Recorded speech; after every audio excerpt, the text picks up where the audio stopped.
sou a Bárbara e este é o meu canal Delicada como Elefante. Hoje trago mais uma edição do Leio 5 e Compro 1. A parte destes livros foram lidos em maio e outra parte em junho já.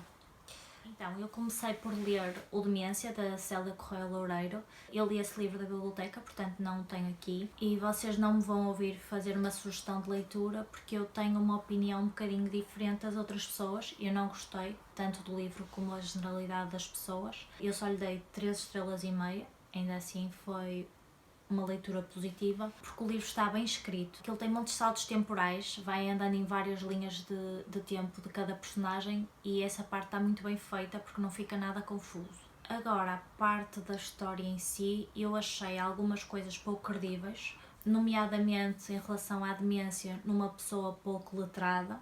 As estratégias que ela consegue para ultrapassar aquilo não são credíveis para uma pessoa com aquelas características, na minha experiência como médica.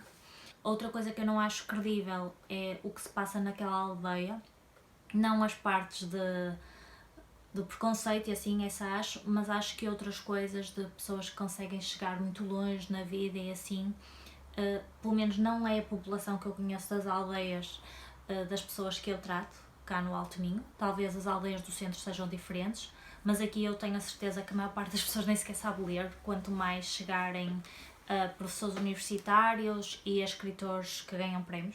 Depois há uma coisa que eu não vos posso dizer que eu também não acho credível, porque seria muito spoiler, mas também é uma razão médica. Uma pessoa que passa por tanta instrumentação, em algum momento teria uma infecção e iria parar ao hospital e provavelmente morria. Portanto, também não acho aquilo credível. E depois todo aquele drama, embora possa ser real, não é para mim, que ele soa-me uma telenovela da TVI e, portanto, não é o meu estilo de livro. Para além disso, também não me agradou o final ser apressado, porque para um livro que foi tão bem escrito ao longo da narrativa, com aqueles saltos temporais e não sei o quê, depois o fim é assim, e é mesmo a telenovela da TVI, tipo, anda a arrastar e no último episódio resolve-se tudo. E fiquei super desiludida e tenho mesmo pena, porque acho que é um livro muito bem escrito, mas pronto, não é para mim. Dá-me 50 cêntimos de saldo positivo, que lhe dei 3 estrelas e meia, e custou-me 0 euros porque eu li da biblioteca. Depois a seguir, eu li um livro que tinha aqui há uma eternidade, que acho que é o livro mais antigo da minha estante por ler, que é este, Os 500 Milhões da Begum, do Júlio Verne. Foi o meu tio que me deu na infância e eu nunca o li. E depois, no book haul antigo, eu li o primeiro capítulo e fiquei muito interessada. Porque isto é basicamente uma milionária que não deixa descendência direta e descobrem uma pessoa que é boa pessoa, uma pessoa bem formada e por aí fora, que recebe a herança. E essa parte pareceu-me super interessante e no primeiro capítulo eu fiquei super entusiasmada. Mas depois comecei a ler o livro e não é só isso. Porque depois aparece outro herdeiro, que é um alemão, que tem aquela vontade da supremacia alemã de dominar o mundo belicamente. E o livro, afinal, é em torno disso. É um livro que prevê muitas coisas que vão acontecer, aliás, que já aconteceram múltiplas vezes com a Alemanha no mundo. Eles já tentaram muitas vezes dominar o mundo. Aquilo parece que lhes está no sangue, sem querer ser preconceituosa, mas realmente eles têm aquela coisa da supremacia alemã. Eles são de facto muito organizados e conseguem fazer coisas extraordinárias, mas não têm direito a dominar o mundo e passam a vida a tentar fazer isso. Aliás, eu nem sei como é que eles têm direito a ter exército ainda. Bem, lá estou eu a divagar, oh valha-me Deus. Pronto, isto basicamente, o bonzinho da história cria uma cidade utópica, em que as pessoas são super felizes, e o outro cria uma cidade em função de criar armamento para destruir a outra cidade. E é o desenvolvimento disso. Achei piada, gostei da escrita do Júlio Verne, mas a história não é nada especial. Dei-lhe 3 estrelas, portanto dá-me 0 euros de saldo, e como me foi oferecido, também é 0 euros de saldo. A seguir li este livro, o Método Bullet Journal, do Ryder Carroll, que é o criador do método. Eu acho que já vos disse noutros vídeos porque é que eu comprei este livro. Eu já tinha ouvido falar deste livro, nomeadamente a Cláudia, do Ama Organização, porque ela faz muito conteúdo sobre o Bullet Journal, mas eu achava que isto não era para mim, nem o método, nem o livro, porque eu vejo sempre coisas bonitinhas, cheias de florzinhas, de pessoas com letras muito bonitas, e eu sou uma pessoa extraordinariamente organizada, eu nasci assim, eu não preciso de fazer esforço nenhum para saber o que é prioritário e o que é urgente. mas depois a escrever eu sou a maior trapalhona do mundo. Eu tenho uma letra que ninguém percebe, nem eu, desde pequenina. Tipo, a minha professora primária, que era uma freira, desistiu, disse à minha mãe que não dava, já tinha tentado tudo e não dava, porque eu sou de facto muito trapalhona. E vou-vos explicar porquê. Que eu só há pouco tempo é que percebi qual era o motivo. Eu tenho hiperlaxidez articular. Eu tenho algumas alterações nos dedos e faz com que realmente eu não consiga fazer as coisas de forma perfeitinha como as outras pessoas, porque as articulações saltam-me ligeiramente do sítio, então eu tenho que fazer muita força para segurar as coisas e acaba por fazer com que a minha letra seja feia, não há nada que se possa fazer, pronto. E quando eu ouvia falar deste pet, eu dizia, isto não é para mim. Mas depois ouvi a Bia Book falar do livro e ela explicou que isto é exatamente para pessoas como eu, porque o autor tem hiperatividade e déficit de atenção. E isto foi o método que ele arranjou para combater esse problema. E também fala da letra e de outras questões. E para além disso, pessoas que têm a mente muito turbulenta, como eu tenho sempre muita coisa a acontecer, tanto na minha vida como na minha cabeça, este método pode ajudar a acalmar-nos. Então eu fiquei curiosa e decidi ler o livro e eu gostei muito. O livro deu-me exatamente isso que vos acabei de falar e acabei por criar um bullet journal que, se vocês estiverem interessados, depois eu posso partilhar. Não coisas bonitinhas, mas coisas práticas, que é a forma como eu faço. Eu dei 4 estrelas e meia a este livro e pretendo fazer uma sugestão de leitura e portanto dá-me 1,5€ de saldo positivo e ele custou-me 8€. Depois a seguir eu ouvi o audiobook da Inquilina do Aldfell Hall. Nós temos assim um grupo de meninas para ler as Irmãs Brontë, mas desta vez pouca gente participou e basicamente eu só discuti com a Cristina do Linked Books. Eu não gostei tanto da escrita da Anne Brontë como da Charlotte Brontë, nem gostei tanto da personagem feminina principal. Isto é tido como o primeiro livro feminista do mundo e é absolutamente incrível as coisas que esta mulher faz, mas também é demasiado perfeitinha e por isso eu não adorei tanto como a Jane Eyre.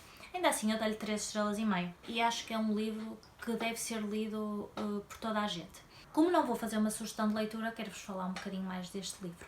Este livro é sobre uma mulher que se muda para uma terra, para um casarão abandonado e tem um filho pequeno e é tida como viúva. As pessoas têm muita curiosidade sobre ela e acabam por se tentar aproximar e portanto há muitos boatos e por aí fora. E há um dos homens daquela aldeia que se apaixona por ela e se vai tentar aproximar, mas é bastante difícil alcançá-la. Isto é a primeira parte. Na segunda vamos ler o diário dela, do passado dela, para perceber o que se passou, porque é que ela está ali. E o terceiro é o desfecho, não vos posso dizer porque é completamente spoiler. A primeira e a terceira parte são muito interessantes e mais corridas. A segunda parte, o diário dela, é muito chato. Aquilo tem o dobro das páginas que era necessário. Este audiobook tinha 19 horas e é essencialmente por causa dessa segunda parte e que podia ser muito mais curto. Mas por outro lado é realista, porque é uma pessoa que está a desabafar para um diário e portanto eu acho que está bem feito por aí. E consegue-se mesmo ver as várias vozes, não é? A parte escrita por ela e as outras duas partes que são mais da perspectiva da personagem masculina. E eu agora vou dar um bocadinho de spoiler para vos fazer perceber porque é que isto é um livro feminista.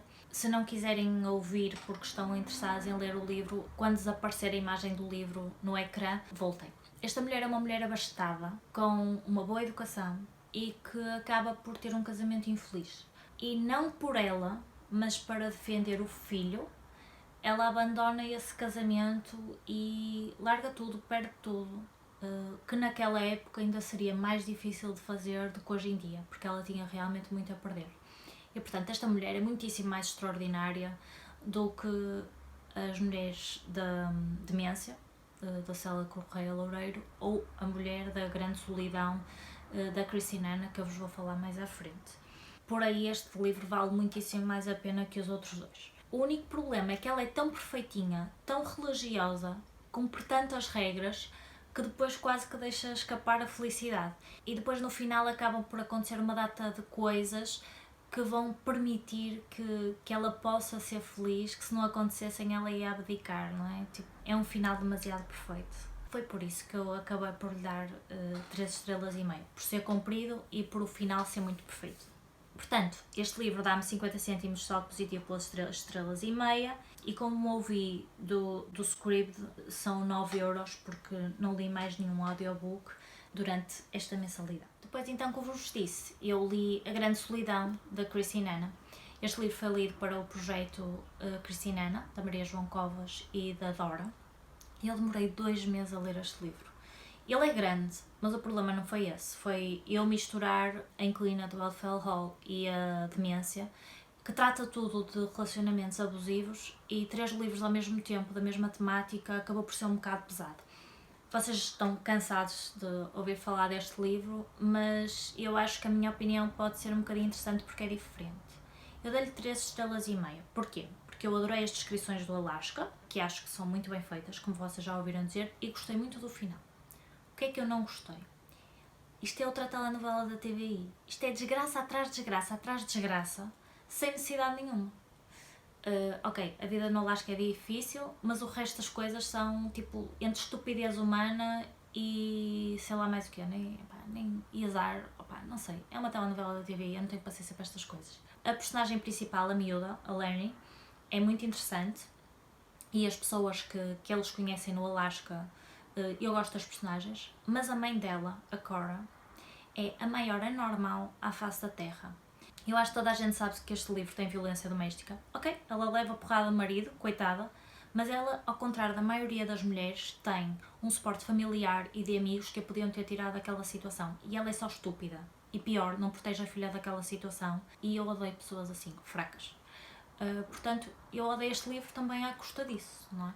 Eu dei-lhe 3 estrelas e meia, porque as descrições são muito boas, e pelo final, que vos disse que não é apressado e que emociona um bocadinho. Portanto, dá-me 50 cêntimos de saldo positivo, e eu comprei usado por 11,5€. Eu na altura achava que tinha sido mais barato, mas afinal... Mas pronto, é um livro quase novo, portanto é natural que tenha sido caro. No fim de ler estes 5 livros, eu comprei um livro, que foi este, A Quinta dos Animais, de George Orwell. Este é um livro que eu comprei para ler para o Clube dos Clássicos Vivos. Havia na biblioteca, claro, mas como eu achei que era um livro que eu podia precisar de anotações e assim, decidi comprá-lo. Porque foi o que acabou por me acontecer com o Admirável Mundo Novo, e eu achei que isto ia ser um bocadinho o mesmo género de leitura e que precisava de ter a minha cópia. Este livro custou-me 7€, na UC, usei um vale que fez com que fosse mais barato. Vamos a contas então. Eu trazia 37,5€ de saldo da edição anterior, gastei 7€ com este livro, os livros que li deram-me 28€, e as estrelas 3€. No total fico com 61,50€ de saldo positivo. Como sempre, digam-me nos comentários se já leram algum destes livros e o que é que acharam. Até à próxima!